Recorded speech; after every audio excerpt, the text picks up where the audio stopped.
person who's got a management degree from India says I am from IIM. So I think it's sort of diluted. Do you know every year how many MBAs pass out from just Harvard? If you take that name from someone else and just plaster it on your building and say you're IIM, that doesn't automatically make your people of equal caliber. They'd rather leverage the same brand name rather than create new brand names. People who know the institutes may not give the same weightage to IIM as they do to the original IIMs. 70s 80s when they extended the same name, maybe Ahmedabad might have thought कि हमारा brand dilute कर रहा है ये.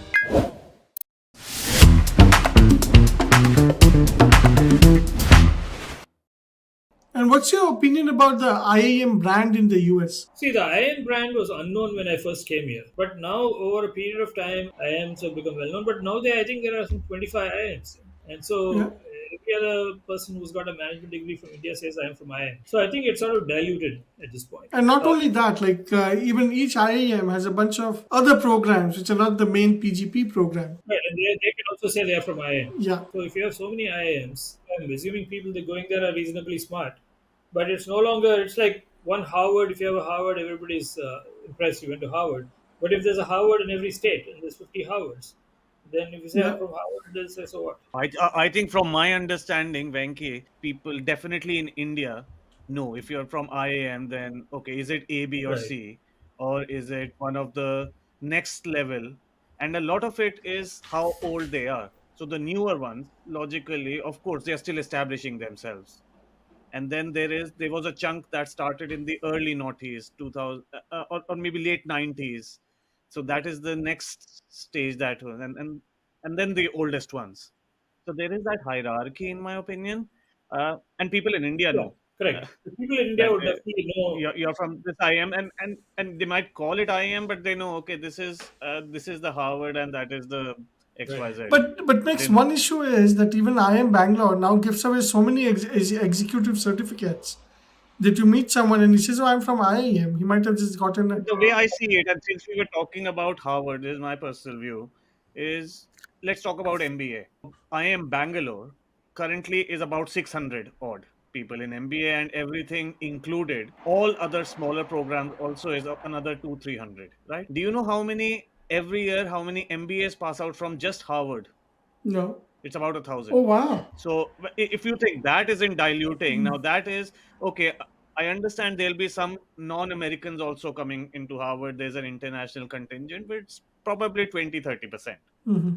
And look at a 300 million population versus a 1.5 billion population, and you say, okay, the premier institute there is giving 1,000 MBAs for that population, and the premier institute in India is giving less than that. So would you say that's a dilution, or do you think there could be a capacity and they're building for the future? This is now my personal view. I think there is scope for a lot more. We have to look at skilling of a lot of people. Now obviously the basic assumption is an MBA is skilling. That can be debatable in itself. Harvard, Wharton, Stanford, each of them, they offer 1,000 MBAs. Why can't at least some of the top IIMs do? And from what I know, the newer ones, they might be new, um, less established, but they're also only doing 50 100 type of batch sizes, because they're also just doing it one step at a time. They're not doing 600 like I am Bangalore. The point is not that. I don't say there could be a room in India for lots of new institutes to cater to the big population. But if you take Hmm. that name from someone else and just plaster it on your building and say you're IIM, then that doesn't Hmm. automatically make your people of equal caliber. They may have, they may not be. And at some point, unless all 25 odd IIMs all produce equal caliber people, if you're saying even in India they know you're from this IIM, this high IIM, low IIM, and all that, that's because they know that certain IIM like Ahmedabad or Calcutta, Bangalore, they are much more selective in who they take, and the remaining people go to the other IIMs, right? So Yeah. Yeah. that, except that the Yes. rest of them are sort of fooling the public who don't know that differentiation and say IIM is IIM. So everybody is from IIM. So I don't have a problem with lots of great institutes coming in. If somebody starts a amazing law, management school in Texas, I don't expect them to call themselves Harvard. Call yourself something else and show the same caliber. And like we have Southern Methodist University here, we have UT Austin. They're all good schools, but nobody is just usurping a name, taking it on their own, and then using that to say we have a quality. Because at some point, people will say everybody is calling themselves the same thing. So that's my problem. I'm not saying you shouldn't have more institutes or the same institutes, if they are capable, should not take more intake of students. The reason is lower, maybe because, I mean, there are pros and cons, Venki. Definitely, there are pros and cons. One of the, from what I've heard, is by calling it, you're actually challenging these institutes, which are funded by the same. They start off with taxpayer money, definitely, and then they generate their own revenue. If the government is doing it, they'd rather leverage a brand, the same brand name, rather than create new brand names. If you were the owner of a company and you're expanding, and you know the next office, the next expanded office is not going to be as big as your headquarters, but you'll try to get your established people moving over there.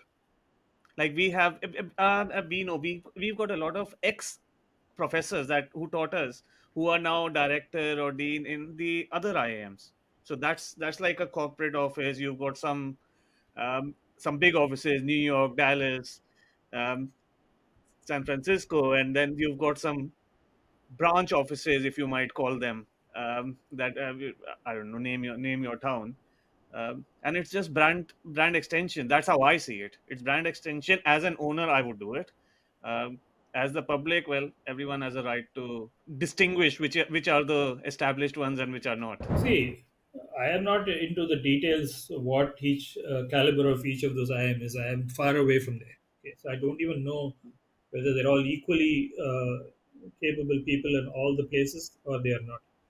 They are just put together with a name, and then only people who are going there or who are interacting with those institutes in some way will know for sure. But I feel it's sort of hard to believe that suddenly you can have a whole bunch of institutes are all the same, taking the IM name, or all immediately producing graduates of the same caliber as the original institutes. And I'm presuming most people don't buy that idea, and that's the reason why there's a differentiation in India, that they talk about ABC and then there are the other people. And if you're going for a job interview and the guy knows the IIMs, he'll say, from IIM Ahmedabad and Bangalore, okay, you got certain stature.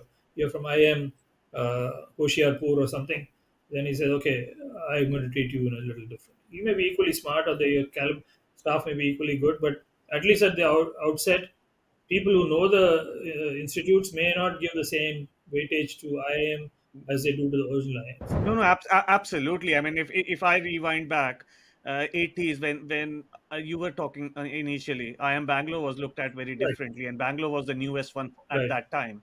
So I'm just looking at it as an extension of that, and that 70s, 80s, when they extended the same name, some people might have thought, maybe Ahmedabad might have thought, कि हमारा brand dilute कर रहा है ये, That is true. Bangalore. It was a They're all, dilution. all some things. But then 30 years later, if you think of it, I am Bangalore has actually reached that stage. I mean, there is no one clear answer, but I think there are more pros that as a brand owner, if I were a brand owner or a corporate owner, that's how I would do a brand extension rather than create new Yeah, brands and if of you my do mind. that, you have to be very confident that all these satellite brands locations you've created are going to produce the people of the same caliber as the original places. If you're not confident, I think that's what they're doing. So every IAM, now I'm no expert, but these are things that I've heard over the last few years. Is firstly they're taking some professors, established professors from the existing IAMs, and then placing them. So it's like seeding with the right professors. They also, every new IAM is almost like under the umbrella of an established IAM. So if I recall right now, 20 years ago, when that second wave happened, that second wave means Kozhikode, Indore, and all that in 2000, in early noughties. So Kozhikode was under IIM Bangalore. Indore was under IIM Ahmedabad. So they took up, okay, we are going to help these institutes almost like our satellite IIM. So that's how that started. And I believe that with all these new ones, like I think the most recent one is Bodh Gaya, if I heard that right. Um, so that is also happening. And again, see, I mean, you're right that there is a possibility of brand dilution, but I suspect that mainly, yeah, people are smart enough. I mean, there may be a lot of smart people in India who need the break opportunities, right? So when there were only two or three, you had a very small fraction of people are able to get into so-called IIM and IIT. But when you make Yes. a lot of them, then lots of people get it.